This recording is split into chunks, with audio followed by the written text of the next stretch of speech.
What is up, everybody? Welcome to DFS by the Numbers. These are my full card breakdown and predictions for UFC Vegas 46. We have Giga Chikadze going against Calvin Kattar. And first of all, Happy New Year. It's been a while since I've come on here and done a video, so hopefully I'm not too rusty, but really excited to be back, really excited for this new year. There are some special announcements before we get into the video. The first one being is I did finally release my website. I've been working on this for like 2 years, just about, and have finally released it. Basically it's the same thing as the Patreon pretty much. I joined Patreon like 4 years ago. One of the very first MMA guys on there, and it's been great, but there are some things that I don't really like about the platform. One of them being like when you sign up, say late in the month, you're going to get charged late in the month and then once again on the first, where with this website, once you sign up, you're going to get that full month, so you get more value. But, I took all the pricing, the same as Patreon, $10 a month for the MMA DFS, $10 a month for the MMA betting, and then $20 a month for MMA DFS and betting. That's all on here. It's all, more accessible. You're able to, if you are on the, say you're on the DFS or on the betting, you just click here, and then everything that you are looking for is going to show up. I always had problems on Patreon where people are like, where's the content at? Well, this makes it a lot simpler. And then also another thing is, if you do not want to sign up for the website, and that's completely fine, but if you do want to see my bets, instead of posting them on Twitter and Instagram like I did this year, I'm going to, send them out via email on fight day for free. So if you do want to sign up to that, you put your name, put your email, sign up, and I'll get you on the mailing list, and then I will send those bets out for free on fight day. Just makes it a lot easier for me, for you, all the good stuff. And also got the merch going, got the merch finally going. This has been something I've been looking to do for the past couple years. Have finally able to get that started there. So that's the big announcement for me. Another big announcement is I'm going to be on Apple Podcast, Spotify, all the good stuff as well. So if you do want to, listen to the show, you can now listen to it on other platforms as well. So those are the two big things for the new year, the two big things I've been looking at. And I just want to say I'm very humbled by, the amount of people that have already signed up to the website. I just released this, in the last couple days, and a lot of people have already signed up, and I really do appreciate that. And if you are a current Patreon, if you do want to sign up for the website, let me know. And if you do sign up, I will refund you on Patreon as well. So that's the big announcement of the year, and looking forward for a great 2022. But I say we get into it and break down some fights. Before we do, as always, if you guys can please leave a like on the video. One small like, I always say, does go a long way. Subscribe to the channel if you are not already. And I'll be going live on Friday after the weigh-ins, 7 o'clock p.m. Eastern Time, the after weigh-in show, very interactive with the chat. And then Saturday is going to be UFC Best Bet, where Uncle Weezy Narco Cop, and a new guy, Eric Bets Fights, is going to be on there as well. We have a great four for probably my favorite show of the week, outside of like Stat Tickers. I like that one as well. But with all that out of the way, I say we get into it and we break down some fights. And let's kick off 2022 with an absolute banger. I mean, you can't ask for a better fight than Vanessa Demopoulos going against Silvana Gomez Juarez. You really can't. I mean, this fight's going to be interesting. We have a striker versus grappler, Juarez being the striker, Demopoulos being the grappler. Juarez, she is 37 years old, 5'3", with a 63-inch reach, 10-3, and 3-2 in her last 5 fights. Vanessa Demopoulos, she is 33 years old, 5'2", with a 62-inch reach, 6-4, and 2-3 in her last 5 fights. So we'll take a look at the odds on this fight, and I don't know why anybody would be betting this fight, but the odds are Vanessa Demopoulos minus 130. She actually opened up as a dog at plus 110. And Silvana Gomez Juarez opened up minus 130, and she is now a plus 110 dog. So, yeah, this is a very tough fight to call, because I'm not impressed with either fighter. Silvana Gomez Juarez, her striking's solid. She has fought some solid competition outside of the UFC as well. She got dominated in her UFC debut against Lupi Godinez. And, I will say that Demopoulos is the better grappler, pure grappling between her and Lupi Godinez, but, the wrestling is just not even comparable. What I don't like about Demopoulos is she is a very good grappler, but I went back and watched way too many fights of her. I went back and watched the last 7 or 8 fights, and the last time I saw her, complete a takedown was like 7 fights ago, and that's not a good sign. If you're a great grappler and you can't get it down to the ground, why would I want to, bet you, especially as a favorite, and that's the case here. So yes, her grappling's really good. It's just, for one, she really doesn't attempt many takedowns, and two, when she does attempt them, she doesn't get them. Her wrestling is just non-existent. So if she goes out here and strikes with Juarez, I really think she loses. But, Demopoulos will do things like pull guard. She'll flop to her back a lot, and, she very well could get like an armbar from guard. But I'm actually going to go with Gomez Juarez here as the dog to kick off the year.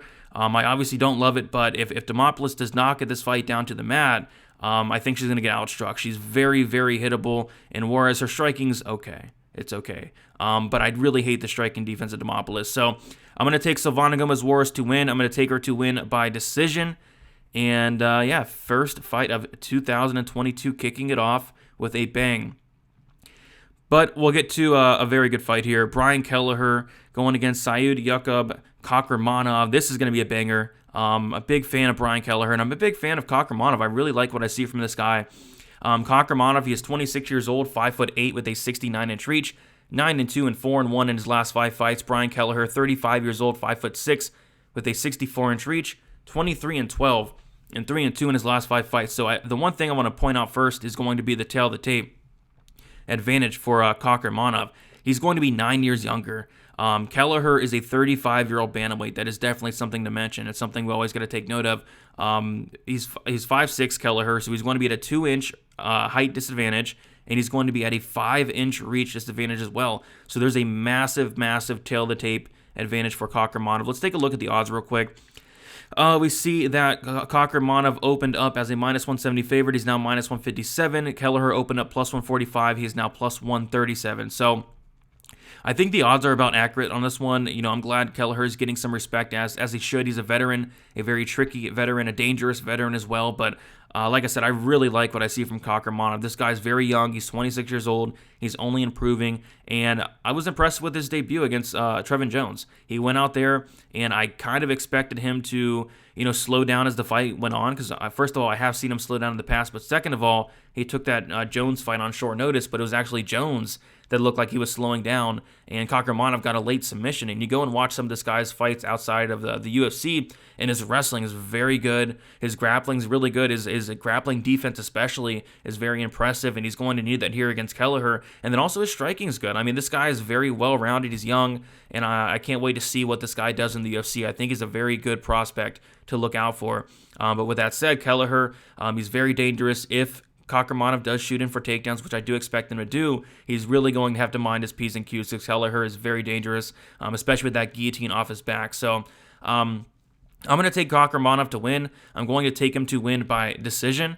I think he's going to have the striking advantage here. The striking is going to be close, but I do like the striking of Kakhramonov, and then also the wrestling. I think he's going to exploit the takedown defense of Brian Kelleher, which is sitting at about a 59%, staying out of trouble, staying on top, and winning a decision. But it could get sketchy because I have seen Kakhramonov slow down in the past and get knocked out even at one point. So we'll see what happens, but give me Kakhramonov to win, and give me Kakhramonov to win by decision, and we'll move on to the next fight.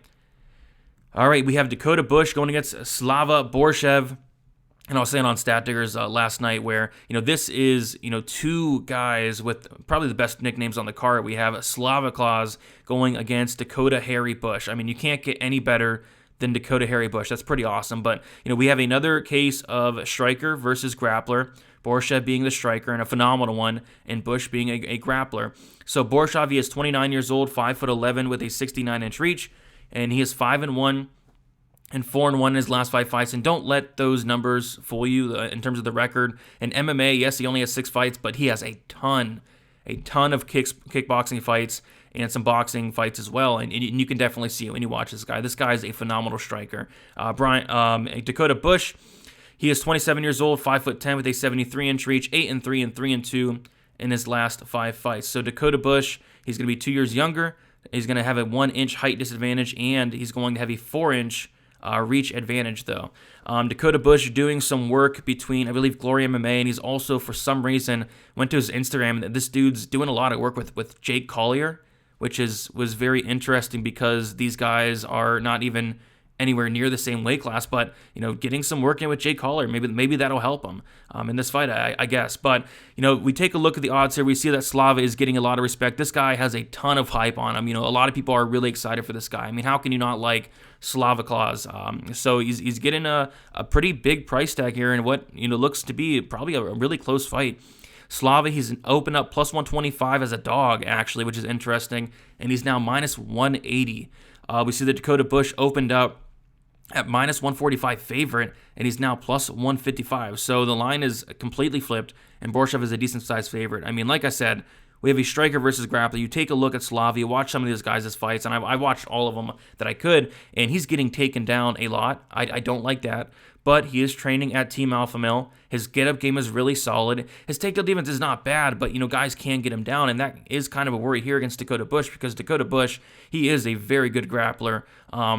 And it kind of feels like, if Borshchev is able to, either A, stuff the takedowns, or B, if he does get taken down, get back up on the feet, it's Borshchev all day. And really, it's not even close in my opinion.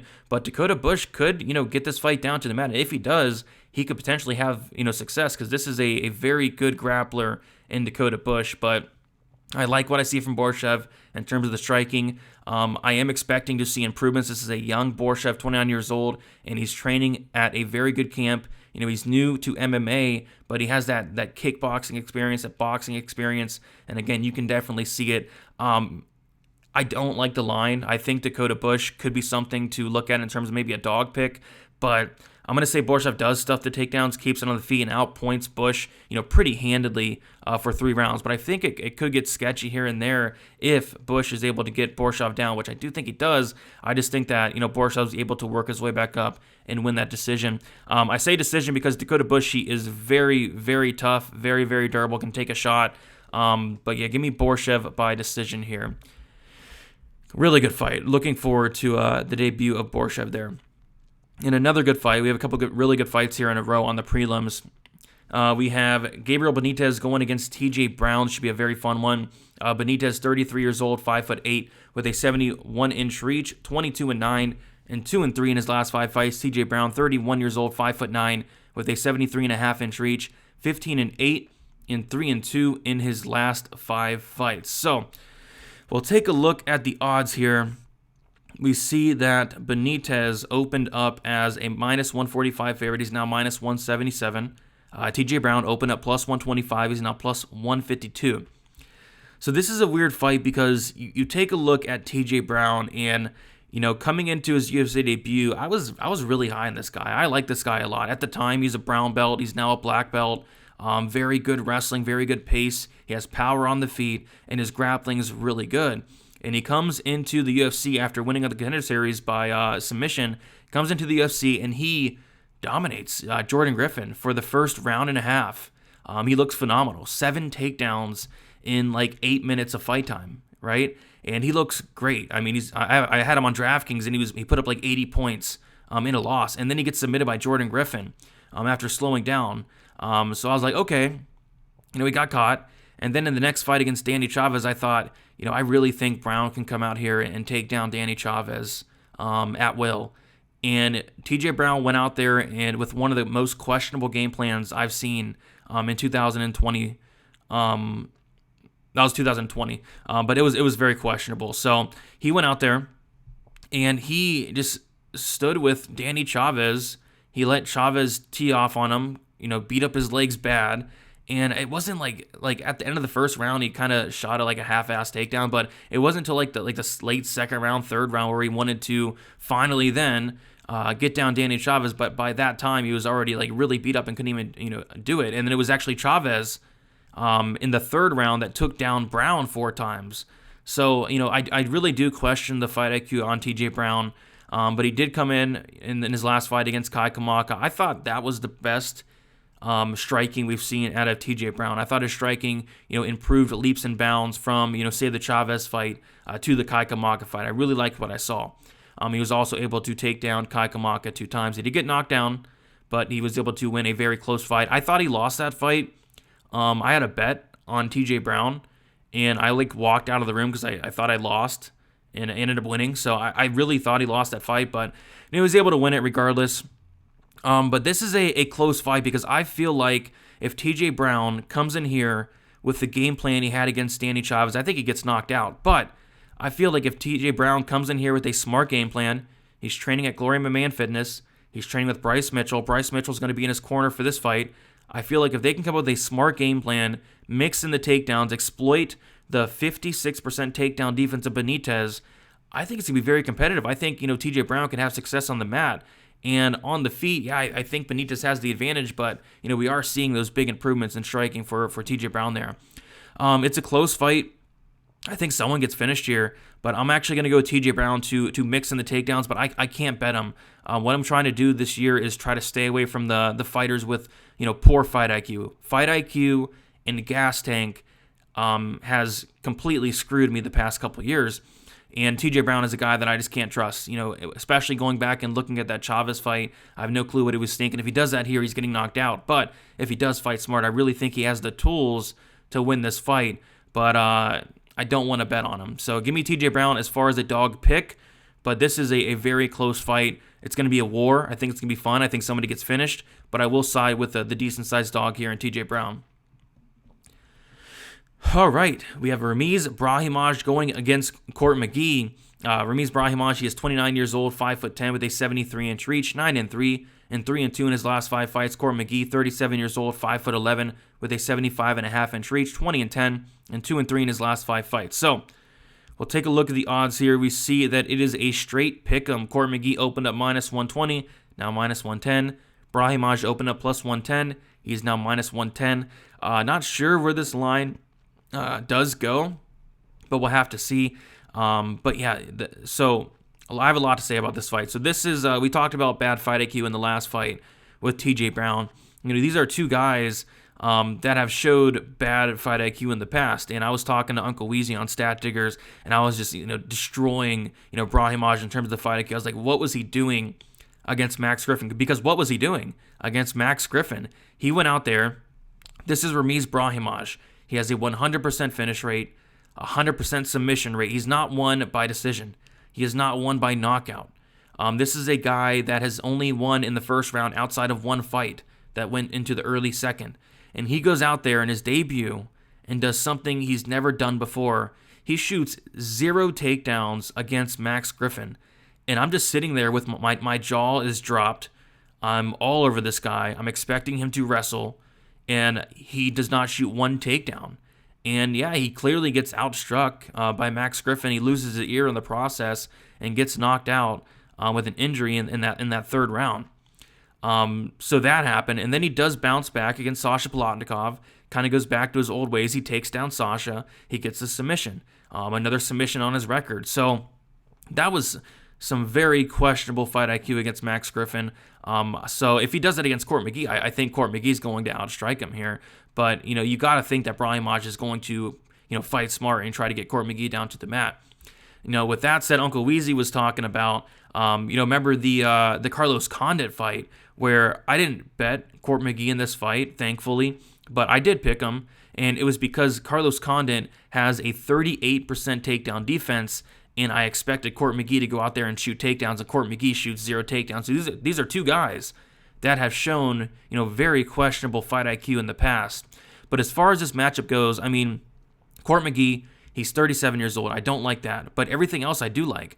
You take a look at Brahimaj. This guy's an absolute beast. His wrestling's very good. His grappling is very good. I think he's a black belt in BJJ. 100% finish rate, all by submission. But when he does not get that early submission, I really don't like what I see from the guy. When it does get into the second, into the third round, he slows down a lot. His volume drops off a cliff. The takedowns come harder and harder. And I just have a feeling that if he does not submit Court McGee in the first round, I feel like Court McGee can take over, because Court McGee, he's not some bum grappler. This is a guy that has fought some really good grapplers in his career. He's fought Claudio Silva in his last fight. He fought Sean Brady a couple fights ago as well. He's fought some really good grapplers in his entire career.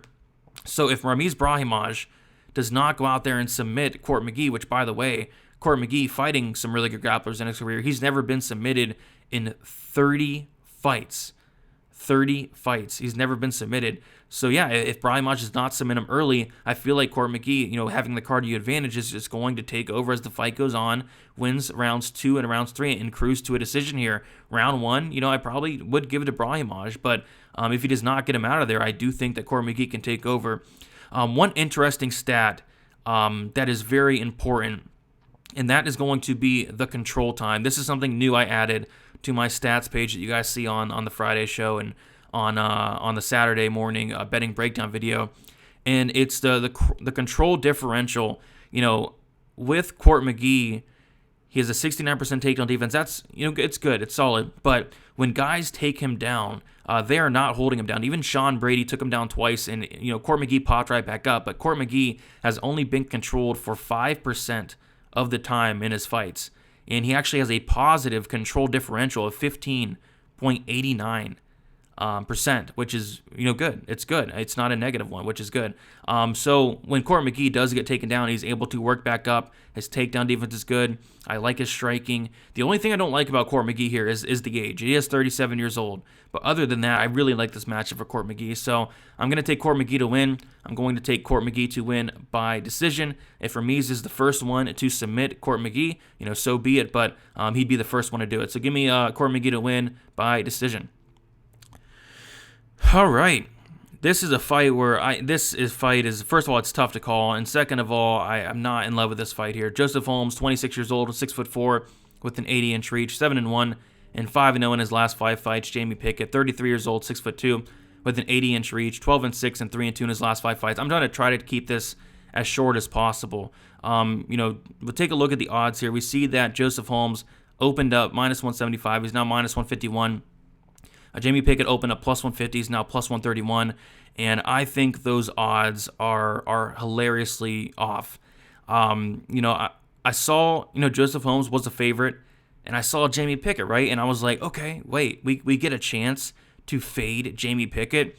And then I go and watch Joseph Holmes, and I'm like, oh my goodness, this is a guy that he just started MMA recently. I want to say his very first amateur fight was like in 2017. First pro fight around like 2018, around there. This is a guy in Joseph Holmes who only has 8 fights, and this is a guy who's fought nobody. I mean, the best guy that Joseph Holmes has fought was Jonathan Patty.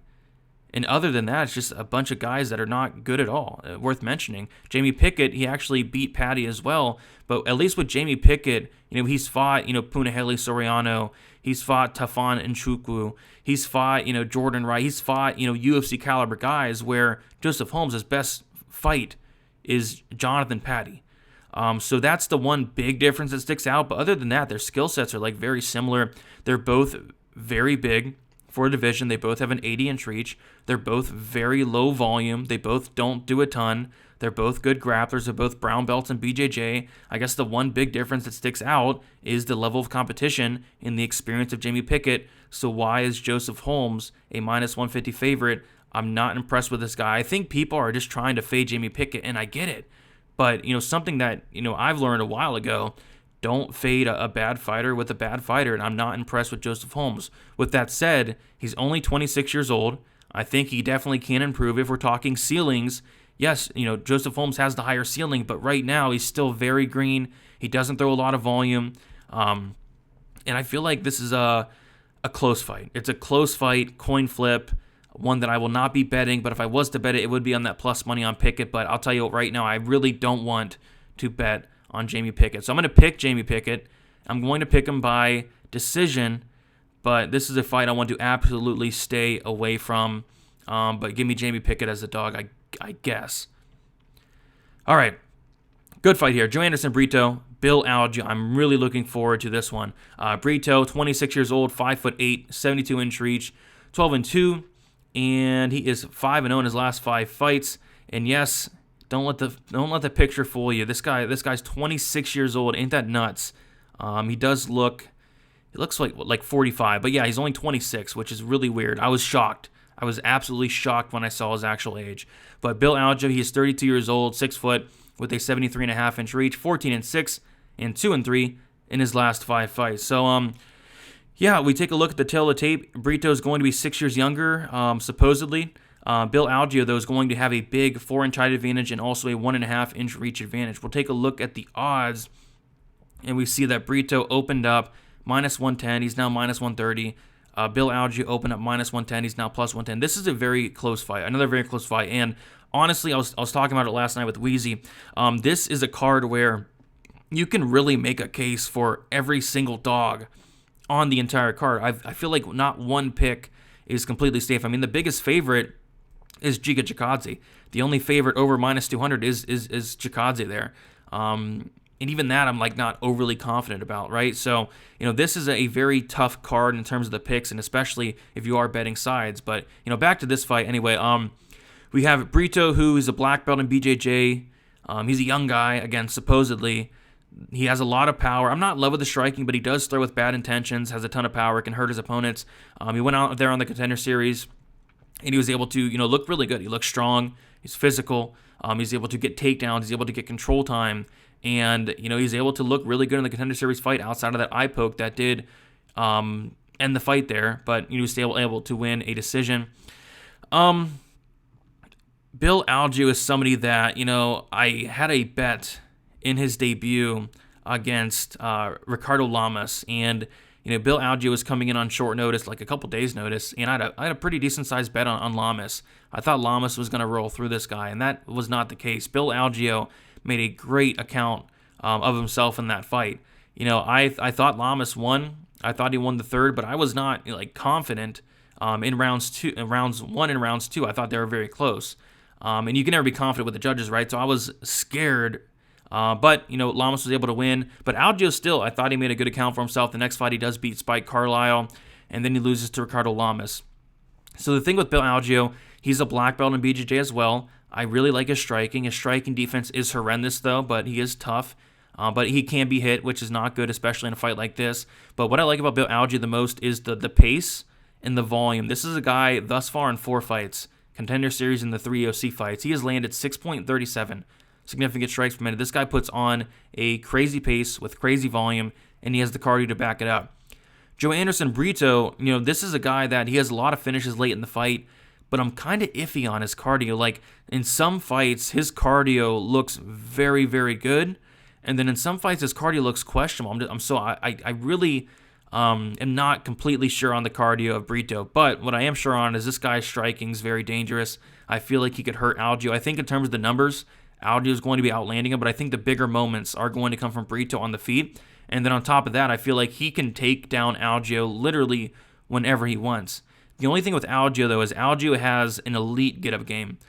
His get-up game is phenomenal, next level. If you take him down, he's able to pop right back up, and that's why you see that he's been taken down 20 times in 4 fights, because he's popping right back up. So my concern for Brito is, if Brito does want to wrestle here and wrestle a lot, if he is taking down Algeo, which I think he does, if Algeo pops back up, instantly, makes him work, how's that going to affect the gas tank of Brito? That's my only concern. But I'm going to pick Brito to win. I'm going to say he does have those big moments on the feet, and I'm going to say that he does mix in the takedowns. But I feel like this could get very sketchy down the stretch if Brito is not having success in terms of controlling Algeo, which I don't think he does. But I'm going to say Brito does win at least 2 rounds and wins a decision here. But yeah, should be another really good fight.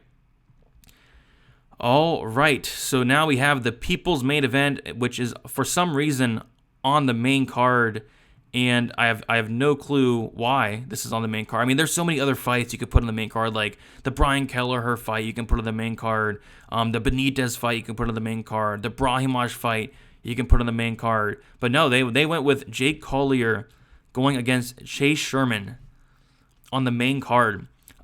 So yeah, let's talk about it. We have Jake Collier, 33 years old, 6'3", with a 78.5-inch reach, 12-6 and 2-3 in his last 5 fights. Chase Sherman, 32 years old, 6'4", with a 78-inch reach, 15-8 and 3-2 in his last 5 fights. Let's take a look at the odds. I don't know why anybody would bet on a fight like this, but I'm sure there are going to be people doing so. Jake Collier opened up -105. He's now -125. Chase Sherman opened up -115. He is now +105. Another one I'm going to keep, short and sweet here. So Jake Collier is a guy that, used to fight at middleweight, came up to heavyweight, and he has 1-2 in his last 3 fights at heavyweight, getting knocked out against Tom Aspinall, and then losing his last fight against Carlos Felipe in a fight that a lot of people did think that Collier won. In that fight, Collier looked really good in the first round, but man, he slowed down a lot in that second and third round, and he was still throwing a lot of volume, which is impressive, but he did look very, very tired, and I think that did have some effect on the decision with the judges there, right? And Carlos Felipe, he looked fresh. He was getting out-volumed, but he did look like he was landing the harder shots. And that's another thing with Jake Collier is he throws a ton of volume. Like his volume for the heavyweight division is extremely impressive, but he just has no pop on his punches. Whereas, Chase Sherman, this is a guy that hits very, very hard. Chase Sherman, he is training at Stanford MMA. I took a look at his Instagram. He looks to be in the best shape of his life. Really good shape there. But Chase Sherman, this is a guy's not great. 51% striking defense. This is the guy. He's the definition of a walking punching bag. He has that Priscilla catch-a-beating striking defense where, whenever his opponents throw, they're going to land. But, Chase Sherman, he's a very tough guy. This guy can take a lot of shots, and I don't feel like Collier has the power to really hurt him here. When we're talking durability, I do give Sherman the durability edge here. When we're talking power, I do give Sherman the power edge here. Jake Collier has been knocked out 3 times in his career. Once at heavyweight and then twice at middleweight. And I just feel like Sherman could potentially knock out Collier. Sherman's a very dangerous guy, a 93% finish rate, all 93% coming by knockout. And I feel like he's going to knock out Jake Collier here. If he does not knock out Jake Collier, Collier's going to win decision. So I feel like there's kind of 2 ways you can play this. Chase Sherman by knockout, if you like him, and I do like him personally, or Jake Collier by decision, because I'd be shocked if Jake Collier, I'd be really shocked if he finished Chase Sherman. But I do think Chase Sherman's going to go out here and knock out Jake Collier as a dog, but you can't be confident. You cannot be confident in either guy here. But I will say, I do get why Collier is the slight favorite. I do think he's going to be winning the minutes of the fight. I think everything he's going to throw is going to land. Chase Sherman, punching bag. But Chase Sherman's also very tough and has a lot of power. And I think he's going to knock out Collier. So this should be, lined around a pick. And maybe Jake Collier's slight favorite because he's going to be probably out-voluming Sherman. But I just think the bigger shots are going to be coming from Sherman. And I think one of those big shots puts out Collier. But you can never be confident in Chase Sherman or Jake Collier. But I'll take Sherman by knockout. All right, a couple fights left to go. We have this probably is I'd say the best fight on the card outside of the main event. Brandon Royval, Rogerio Bontorin. I like this fight a lot. We have Royval, 29 years old, 5'9", with a 70.5-inch reach, 12-6 and 3-2 in his last 5 fights. Rogerio Bontorin, 29 years old, 5'5", with a 67-inch reach, 17-3 and 3-2 in his last 5 fights. So Royval. They're both 29, but Royval's going to have a 4-inch height advantage and also a 3.5-inch reach advantage. We take a look at the odds here, and we see that Royval opened up -110. He's now -155.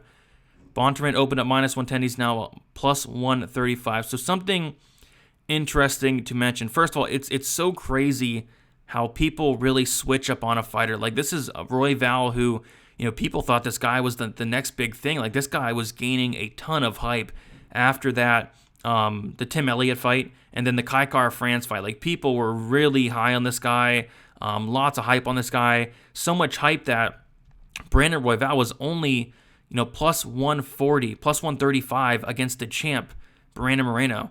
And then, there's still hype after that because there was an injury. So much hype that this guy was only a +150, +140 dog against Alexander Pantoja. 2 of the best guys in the division. Pantoja, a guy that is extremely underrated, extremely disrespected, and he lost to 2 really good guys. And now he's only like -150 against Rogerio Bontorin. I mean, that does not make sense to me. So it's just funny to see how people switch up on a fighter, when they do go on a losing streak against really good fighters in Moreno and Pantoja. But back to this fight, you take a look at their skill sets in terms of the striking. Going into taping, and I was kind of expecting Bontorin to potentially have a striking advantage, but that is 100% not the case. Royval's striking really surprised me. This guy's a really good striker. He throws a ton of volume. I will say that he is hittable. He has a 46% striking defense, but Bontorin has an even worse striking defense of 43%. But Royval throws a ton of volume, and he's very dangerous with everything he throws. He mixes it up very well, knees, elbows, and again, he's very, very dangerous. Bontorin striking, I will say he has a ton of power, but he doesn't throw much. I mean, he only lands 2.82 significant strikes per minute, so very, very low volume from Bontorin. So if we're talking striking advantage, I give the striking advantage to Royval and pretty comfortably with the volume, with how dangerous he is, with the pace especially. And we haven't even talked about the pace of Brandon Royval. This guy puts on an absolutely crazy pace that most fighters cannot keep up with. Like even in the Pantoja fight, Pantoja looked like he was slowing down a ton up until he did catch Royval in a submission, but he puts on a pace on fighters. Like in the Tim Elliott fight, Elliott slows down, gasses out in the second. We saw Pantoja as well, like I was talking about. He was slowing down a lot, but again, Pantoja was able to catch him there. So we talk about the grappling. I guess one thing I don't like about Royval is the takedown defense, but I feel like his takedown defense is 51%. He's comfortable on his back, and we see why. His scrambling's very good. He's a black belt in BJJ, a legit grappler. He's very comfortable off his back, and he doesn't mind people taking him down, which I don't love, but he is able to scramble up. He's able to get reversals and all that good stuff. He's able to make his opponents work, which is key, like in the Tim Elliott fight. Bontorin, an even worse takedown defense at 51%. Bontorin, a very good wrestler. He's very strong. I feel like the wrestling advantage is going to go to Bontorin. I feel like the grappling is going to be very close and competitive, and I feel like there's going to be a lot of fun scrambles, but I think the biggest difference in this fight for me is going to be the cardio and the pace. Royval puts on a crazy pace, and I don't feel like Bontorin's going to be able to keep up with it. Bontorin is a guy that, struggles to make 125. This is a guy that, missed weight up a weight class at 135 pounds. He missed weight up a weight class. That's not good. So you got to assume that, the weight cut is going to be tough for Bontorin. And I feel like it will be. And I feel like we have seen Bontorin slow down in the past. And I feel like Royval is going to push a pace that he can't keep up with. So I'm going to take Royval to win here. I'm going to take Royval to win. I'll say by knockout. I think he knocks out Bontorin at some point in the fight, second or third round. Maybe Bontorin's going to have success early in terms of the takedowns, but I think, Bontorin's not going to be able to keep up with the pace of Royval, and I think Royval does finish him late. So give me Brandon Royval to win, and give me Brandon Royval to win by knockout. All right, the co-main event. Looking forward to this one. Actually, kind of. No, I'm not. Wait. No, I'm not. I'm glad we have fights, but this is a co-main event. I just don't know about it. Katlyn Chookagian, she's 33 years old, 5'9", with a 68-inch reach, 16-4, and 3-2 in her last 5 fights. Jennifer Maia, 33 years old, 5'4", with a 64-inch reach, 19-7, and 3-2 in her last 5 fights. Chookagian, tail of the tape, favors her massively. She just turned 33, I think, a couple weeks ago, so she is younger by a couple months. She's going to have a 4-inch reach advantage, and she's going to have a 5-inch height advantage as well. So, she's going to be the much bigger fighter. And we take a look at the odds, and we see that Chookagian is a favorite. She opened up as a minus 145 favorite. She's now minus 172. Jennifer Maia opened up plus 125. She's now plus 147. So, yeah, we know these fighters have already fought each other before. And, I always say that not one, single fight is going to play out the same, but I kind of feel like this fight's going to play out the exact same. And how the fight kind of played out was they stood at range for most of the fight. Both fighters didn't land a ton.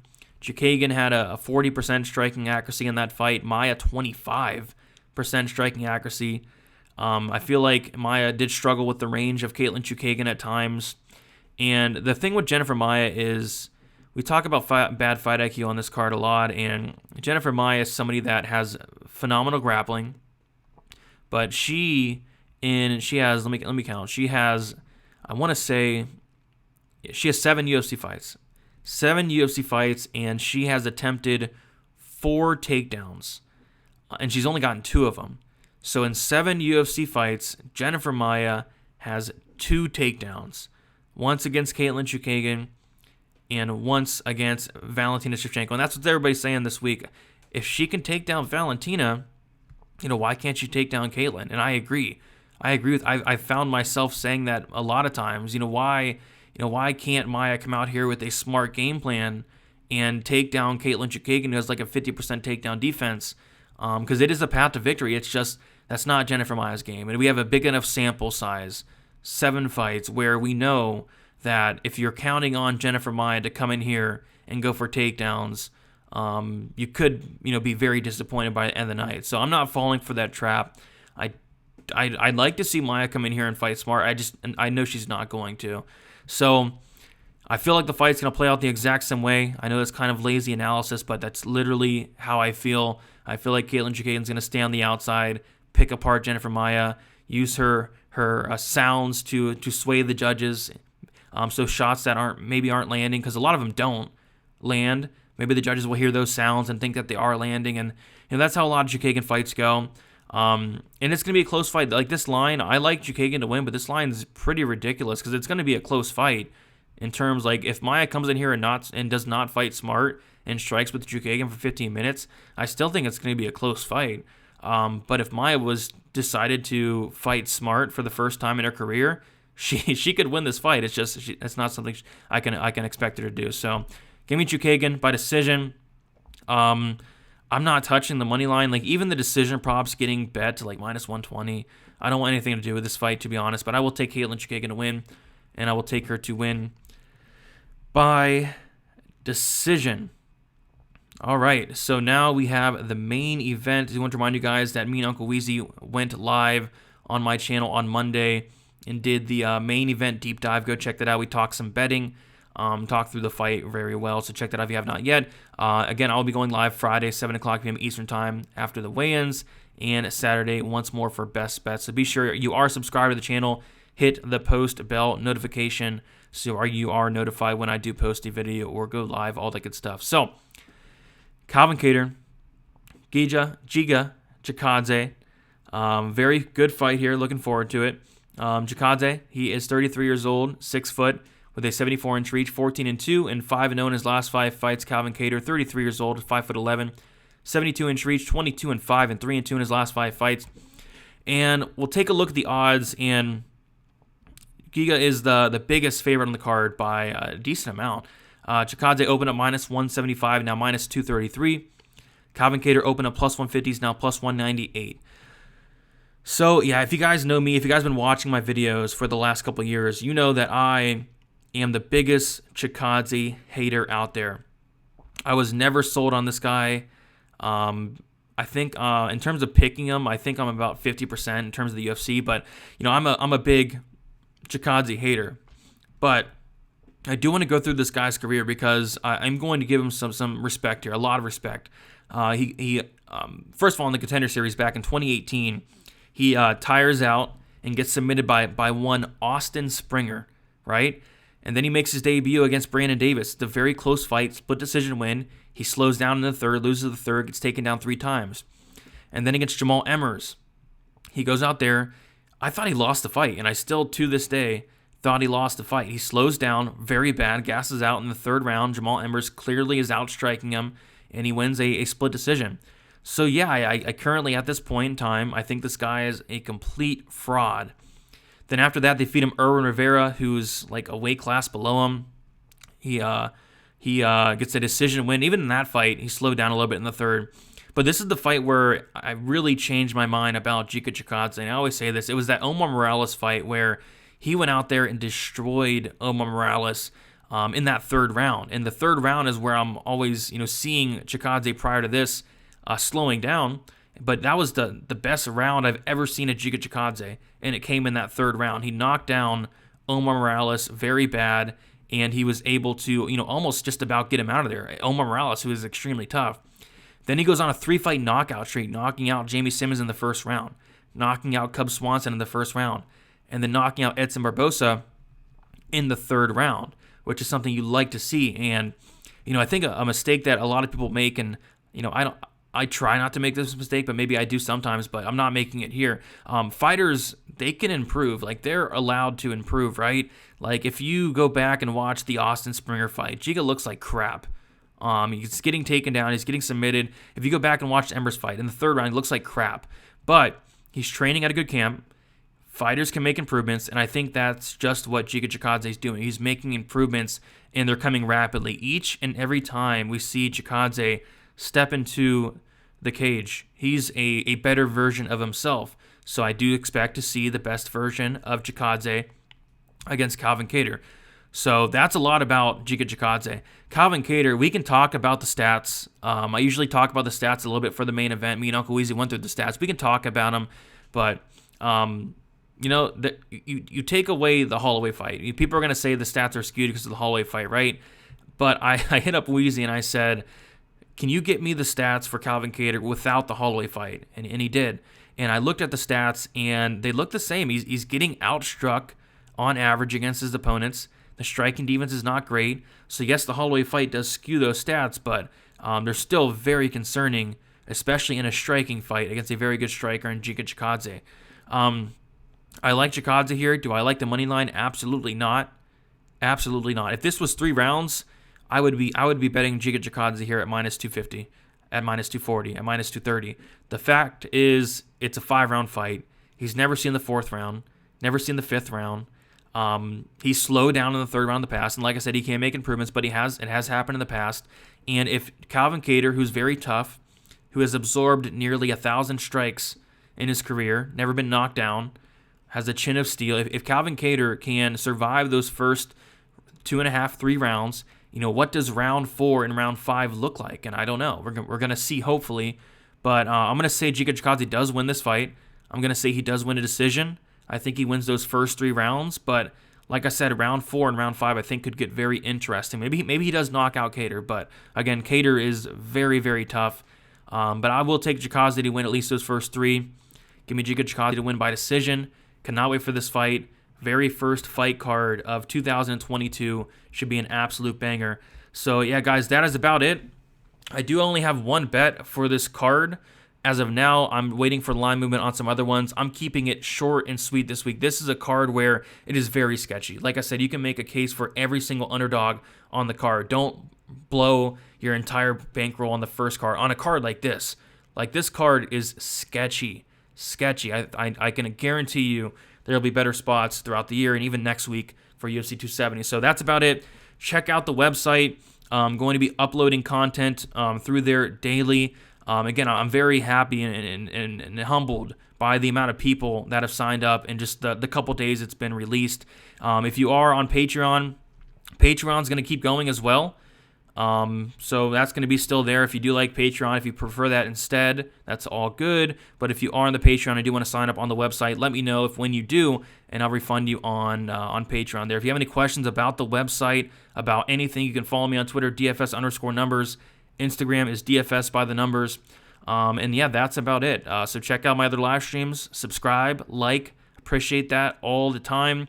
And we will see you guys very soon. Good luck in 2022 and good luck for UFC Vegas 46. See you.